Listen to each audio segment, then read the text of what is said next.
તો આપણે પોલીસને શું કે છે, ગોપાલ ઇટાલિયા કે છે ને ટોમી શબ્દ વાપરે છે ને, કે આ બધા ટોમી થઈ ગયા, ગળામાં કૂતરાને જેમ પટ્ટો પહેરાવીને ઓલા માલિકો ફરે, એટલી હદે પોલીસને તમે નીચી બતાવો છો. તો એનો આક્ષેપ એની જગ્યાએ છે. તમે જે અનિલભાઈ કીધું એમ કે બધાની સામે, તો અમે ક્યાં કહીએ પોલીસને બધા, અમે એમ નથી કહેતા ફૂરડે ચડાવો ને એને A1 થઈ ગયા, પણ જેટલી પણ કાર્યવાહી કરે છે, તો તમને પાછો આવો વિરોધ છે, તો તમે નહીં, એવું તમારે ન માનવું જોઈએ કે મોટા માણસોને એટલા માટે પોલીસ બહુ નથી કઈ કરતી, કારણ કે ન્યાય અલ્પેશ ઠાકોરો, ન્યાય પાટીદારના નેતાઓ, ન્યાય જિગ્નેશ મેવાણીઓ આવી નથી જતા, આવી જ જાય છે ને. બિલકુલ. એટલે નથી, કારણ કે પોલીસ વાળા છે એ આફ્ટર ઓલ તો સર્વન્ટ છે ને, સર્વિસ કરે છે. તો ઉપરથી બોસ નો ફોન આવે તો શું કરે? તમે આપી દો, કહી દો, જાહેરાત કરી દો કાયદેસર કે આજ પછી પોલીસને એક પણ ભલામણ કરી તમારો દીકરો જો ગાય જેવા ન કરી દે તો અપરાધીઓને તો ફટ કેજો.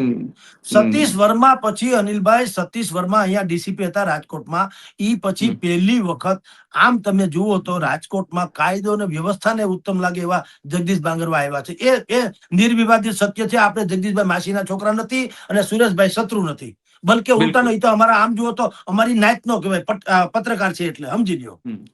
પણ પત્રકાર છે એટલે ગંગા પવિત્ર, એટલે ગંગાની ગંદકી પણ થોડી પવિત્ર હોય, સમજી ગયા? અને તમે બિયરમાં તમે તુલસીનું પાંદડું નાખી દો એટલે કઈ પંચામૃત ગણાય?